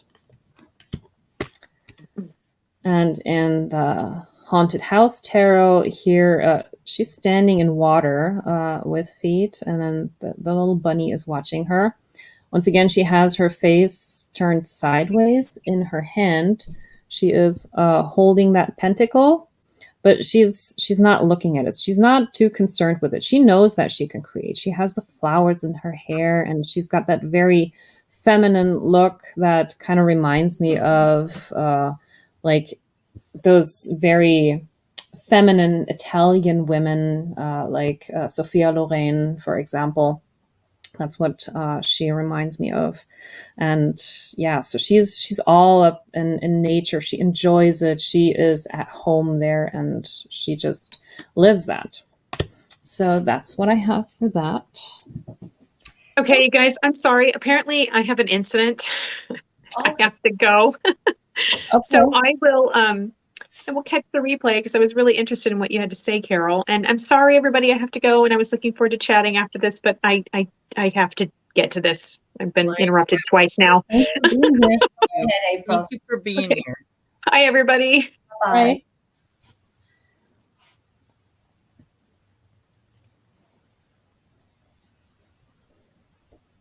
Okay. Oh, there was so many jumping off points with everything that was said prior. I'm going to start off with the new Mythic Tarot, and this is the, let's see, this is cool goddess. Oh, let me think of her name. Omphale, Omphel. Anyway, she is definitely someone who, as I think Maria or April alluded to, knows a good bargain. And this is how we know with her myth. She was walking down the city, and all of a sudden she is walking past where people are being sold. And she looks up and she sees this strapping young man. It is Heracles during a bad Skid Row time. He is being sold as a slave without a name. And because she has an eye for value, she decides to purchase Heracles, takes him home, falls in love with him. But she has dominion over him. Because he was in such a bad situation, she went and rescued him. He felt beholden to her, to the point where she had her handmaidens comb his hair, dress him up, put jewelry on him, and he didn't mind. And all day long, he would do her bidding while she enjoyed putting on his leather apron and playing with his bow and arrows. So it was almost like they were able to change their natural gender and enjoy the others. they fell in love. He gave her 3 sons. Again, the number 3 is here. And one day they were going through the city, and the hooded god, Pam, looks down from his perch and sees Omphale and falls in love with her and says, "Whoo, I want some of that." And of course, Pam is not going to say no. So he tells everybody that he's around, "I'm leaving here. I'm going to watch them, find out where they're staying tonight, and see what I can do." Well, because they were new around town and they knew that Pam was off his perch, the word was out. They told Omphale and Heracles, "Be careful, Pam's out, something's up." So they get into their little grotto, they're ready for bed, and they said, "Look, here's what we need to do. You put on my clothes, I'll put on your clothes. We'll make believe we're sleeping." Sure enough, at 12 o'clock, Pam comes in, his hand trembling, goes to where he thinks is Omphale, and it is Heracles, and he kicks the living daylights out of him, goes back to his little perch. And the myth is, this is why the devil Pam, when he summons his court, does not want them to have clothes on. They must be naked so he doesn't get tricked again. So that is the myth with the goddess Omphale. Now you see that she's holding the beautiful grapes in one hand. That has to do with fertility, the earth sign, and she adores her magical pentacle in the other. She, of all the cards, if you look at the ones that we've shown, she seems to be a little bit more earthy, stocky. She has the russet dress. She's gorgeous from what the myth said. Has to do with Taurus, definitely for this card. Now we're going to go to the Rider-Waite and do a little bit of symbology. Number 1, all primary colors are in this card, which indicates the ability to have the Queen of Wands be able to create and master whatever she does, because she has the primary colors, which when you mix and match them. The other thing I think Maria brought up, something about barrenness. There is a lot of beautiful greenery, but there's barren, having to do with sometimes you can't create, or it's not time to create.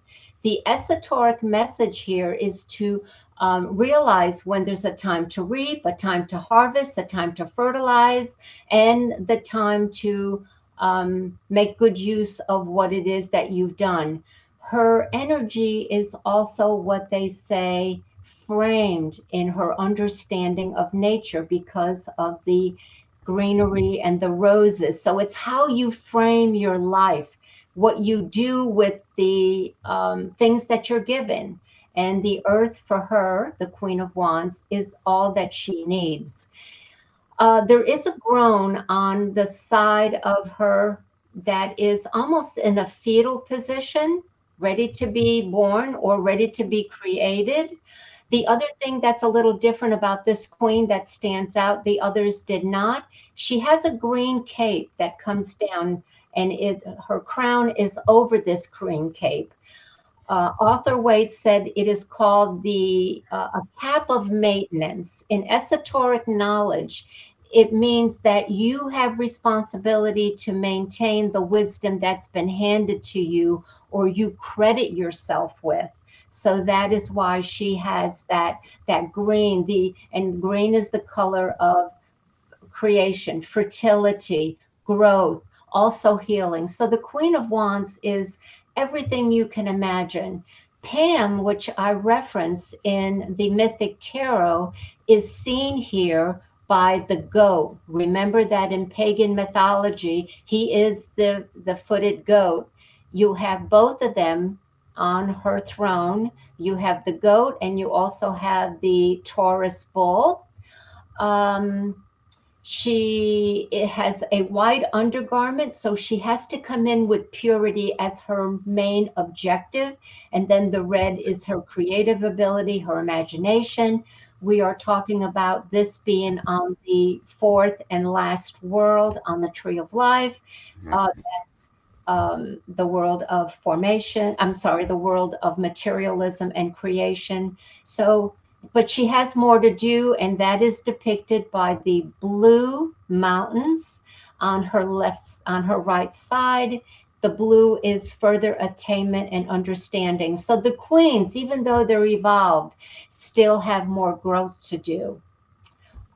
Divinatory meaning, I think everybody touched upon that. This is the woman that if you tell a confidence to, I think she would hold that confidence. She's dependable, reliable. She makes good use. She tries not to be wasteful.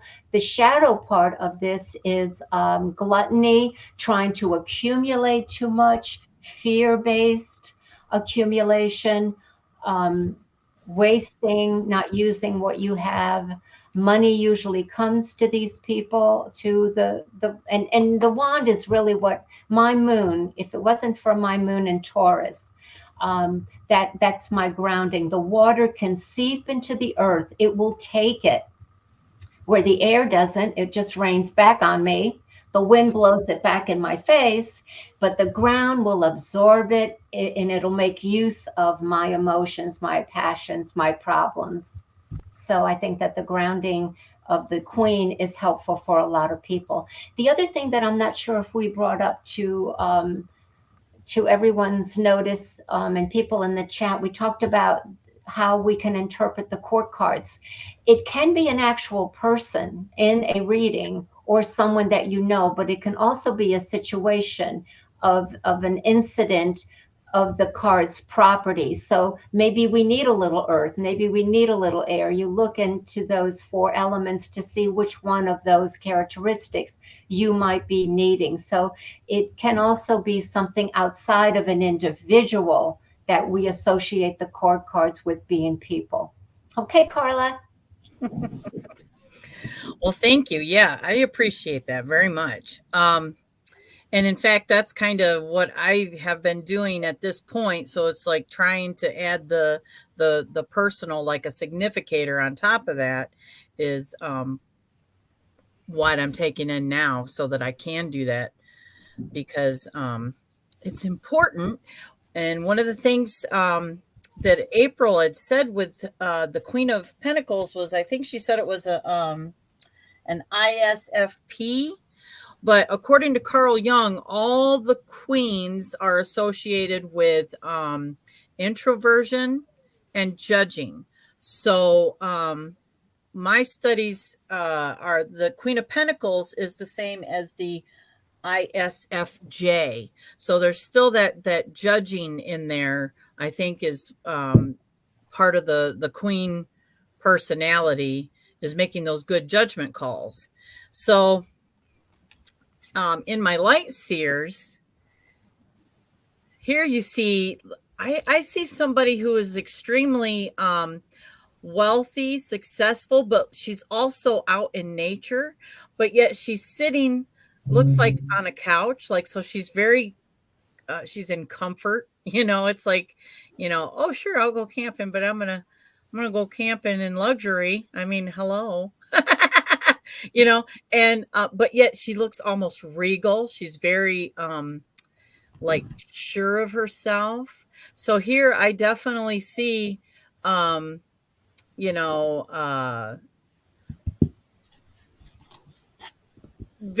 glamping. That's funny.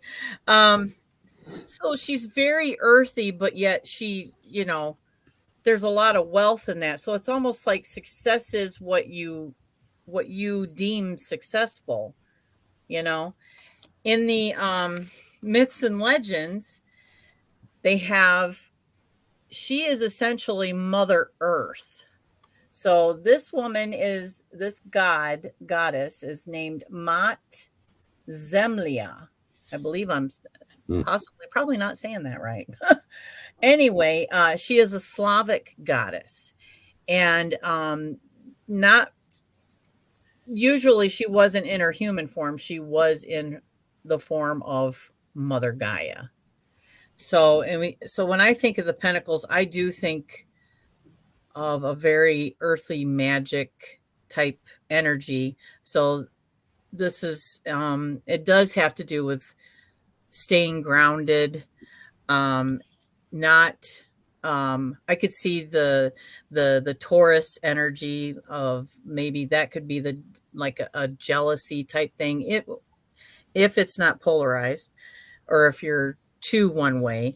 And I from her I get a lot of like maybe Virgo, Capricorn. This one from the supernatural, we just seen her the other day. Remember this, Maria? Yes. Yes, she is the fallen angel Anile or Anail. I'm not sure if I'm saying that right, but this is like high Capricorn energy right here. So she's like the queen of the corporate world, you know. So that's all I grabbed out for the Queen of Pentacles because I think you ladies pretty much covered it. Yeah, that angel, she was the one who was selling her angel abilities to heal people because a girl's got to make a living. Yeah, she was definitely utilizing her gifts. Mhm. So I want to say thank you. We've over 2 hours talking about the queens, but I mean, think about it, you know, we're queens, Yeah, you we have a know. lot to say. Yeah. Yeah. So what's everybody got coming up? Carol, you have anything coming up? Not really. Nothing new. I'm going to continue with that series on the life paths in 2023. I have to finish that up. Thank you for asking. Mm-hmm. Absolutely. What about you, Maria? I'm just looking at my calendar. So on the 21st, I'll be on Orshi's channel, and we'll be talking about the archetypes oracle. Ooh, And excellent. then, yeah, we have another Tarot Tea and Tiaras episode coming up on the 25th, and that will be hosted by Julie Kuchawatz, but it will be over on Amber's channel, I believe. Yes, I'm excited for that. And then this last episode, the episode of the Kings, will be on March 5th. Very soon, very soon. Stay tuned. I am going to have the lovely Rhiannon from Rhiannon Rambles. She's gonna we're gonna get to know Rhiannon a little bit better.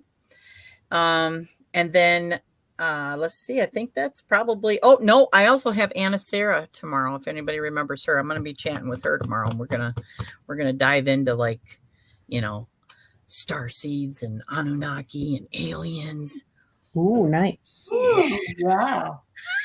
All right. Well, I thank you so much for everybody to everybody that joined us today and participated in the chat and stuff. So I love you guys.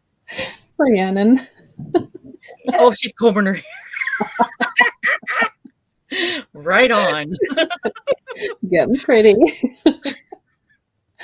All right. Well, I love you guys, and hopefully I'll see everybody soon in when I am chatting with the lovely Rhiannon. And have a good rest of your Saturday. Bye, everybody.